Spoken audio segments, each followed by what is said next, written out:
Assalamualaikum warahmatullahi wabarakatuh. Teman-teman seiman, tidak dapat disangkal bahwa menjadi seorang orang tua adalah peran yang luar biasa, penuh dengan kebahagiaan, tantangan, dan pelajaran berharga.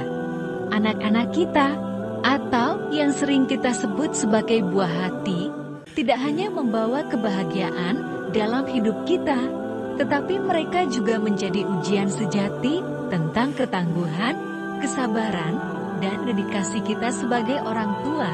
Dalam video ini, Halaqah Islam akan membahas berbagai aspek menarik tentang inspirasi parenting dalam Al-Quran. Semoga bermanfaat. Kehidupan ini seumpama sebuah sekolah. Setelah diberikan berbagai macam pelajaran, murid-murid di sekolah ini juga dituntut untuk melewati ujian-ujian kehidupan. Semakin tinggi kelasnya, soal-soal ujiannya juga akan semakin kompleks dan berat. Semakin berat soal ujian itu, semakin kecil pula persentase kelulusannya. Tidak heran jika tidak semua murid kehidupan sukses mendapatkan ijazah kelulusannya. Jenis ujian kehidupan juga memiliki kategori yang didasarkan pada kemampuan dan kondisi peserta ujian.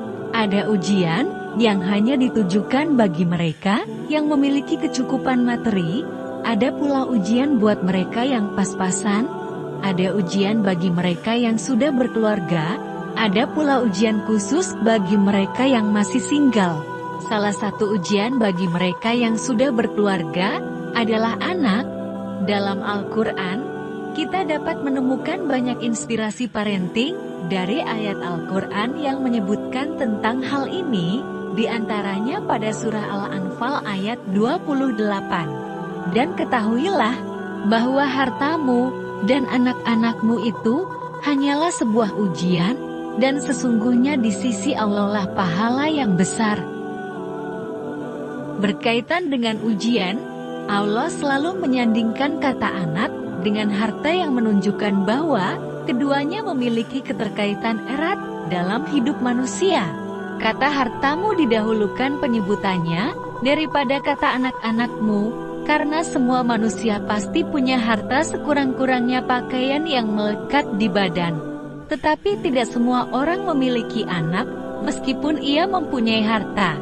Penyandingan kata anak dengan kata harta bisa juga bermakna bahwa keduanya saling berkaitan erat dan memiliki banyak persamaan. Baik harta maupun anak sama bisa menjadi sumber kebahagiaan atau kesengsaraan manusia di dunia dan menjadi pemikat mata manusia yang sifatnya fana. Lantas, mengapa anak menjadi ujian bagi orang tua? Pertama, anak dapat memperdaya orang tuanya hingga mendatangkan mudarat bagi dirinya dan orang lain. Tak sedikit orang tua berlebihan dalam membangga-banggakan anaknya sampai menjelek-jelekkan anak orang lain. Ada pula orang tua yang terlalu membanggakan anaknya, sehingga menyebabkan ia buta akan kebenaran. Jika anaknya melakukan kesalahan, ia tidak dapat melihatnya, namun justru menyalahkan orang lain.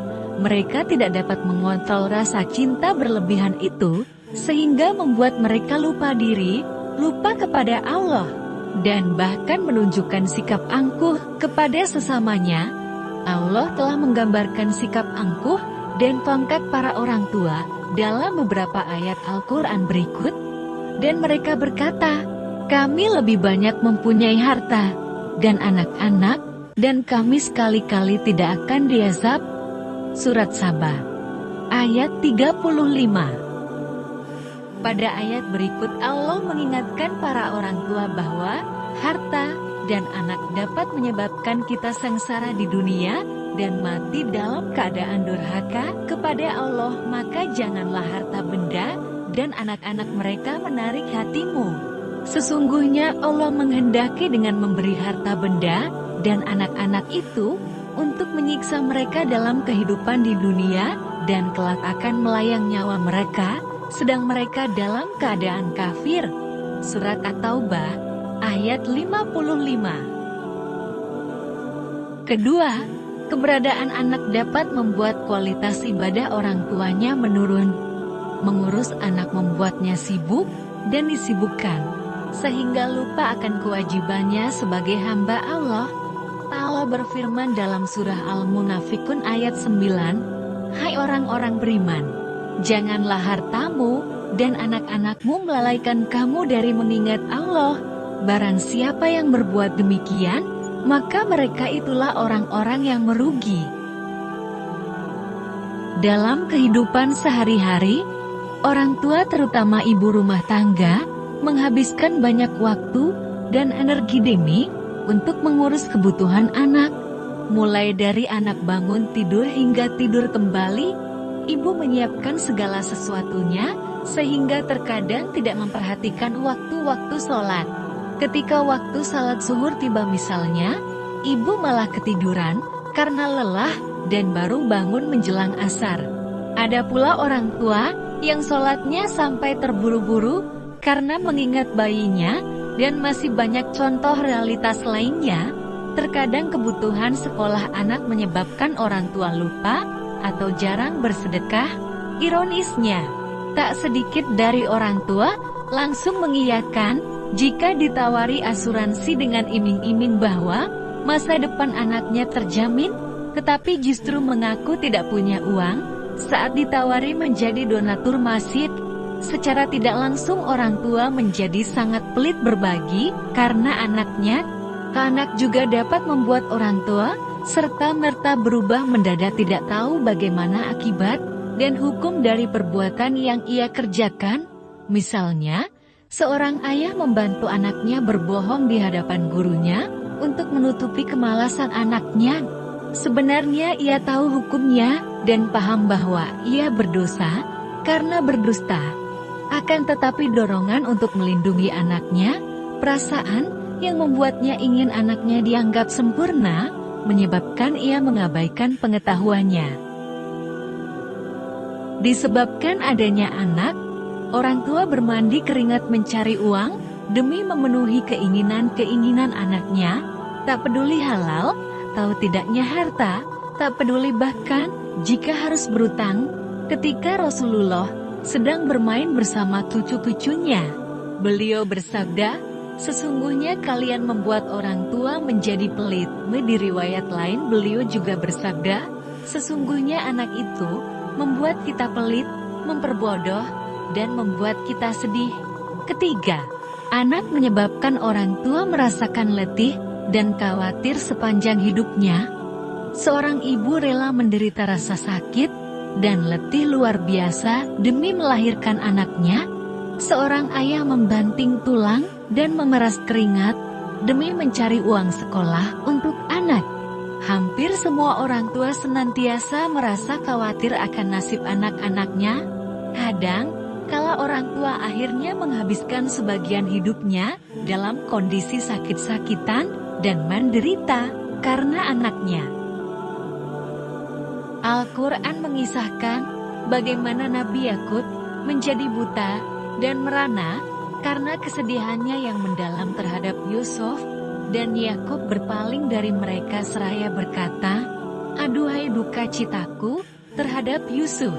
Dan kedua matanya menjadi putih karena kesedihan, dan dia adalah seorang yang menahan amarahnya. Mereka berkata, "Demi Allah, kamu senantiasa mengingat Yusuf, sehingga kamu mengidapkan penyakit yang berat, atau termasuk orang-orang yang menderita." Surat Yusuf, ayat 84 dan 85. Tak cukup menguji kekuatan fisik orang tua, anak pun mendatangkan kelelahan hati bagi orang tuanya. Kesusahan jiwa dan penderitaan batin dapat disebabkan karena orang tua sangat mencintai anaknya, atau karena menggantungkan harapan terlalu tinggi kepada anaknya. Ketika orang tua berusaha keras memikirkan bagaimana anaknya bisa menjadi orang yang sukses dunia akhirat, namun ternyata anaknya menjadi durhaka, orang tua akan merasa sedih dan terpukul. Saat anak tidak mampu menjadi seperti yang diharapkan orang tuanya, ia pun menjelma sebagai sumber kelelahan jiwa orang tuanya. Semua penjelasan tersebut menunjukkan sisi manusiawi orang tua, apapun profesi dan latar belakang orang tua, ia tetaplah seorang ayah atau ibu dari anak-anak yang dilahirkannya. Bahkan seorang nabi pun memiliki sisi manusiawi ini dan turut diuji dengan keberadaan anaknya. Tinggi atau rendahnya tingkat pendidikan orang tua, besar atau kecilnya pendapatan orang tua, bukanlah jaminan kelulusannya dari ujian ini. Orang tua sendirilah yang harus memutuskan apakah mereka akan bersyukur atau justru menjadi kufur. Orang tua yang mampu lulus dari ujian ini akan mendapatkan hadiah kelulusan dari Allah di dunia dan di akhirat. Orang tua yang mampu melewati segala keletihan fisik dan jiwanya dengan hati ikhlas penuh tawakal, tidak mengabaikan urusan-urusan akhiratnya, serta menjadi pribadi yang tidak angkuh, maka orang tua seperti inilah yang akan keluar sebagai juara, sebagai pemenang.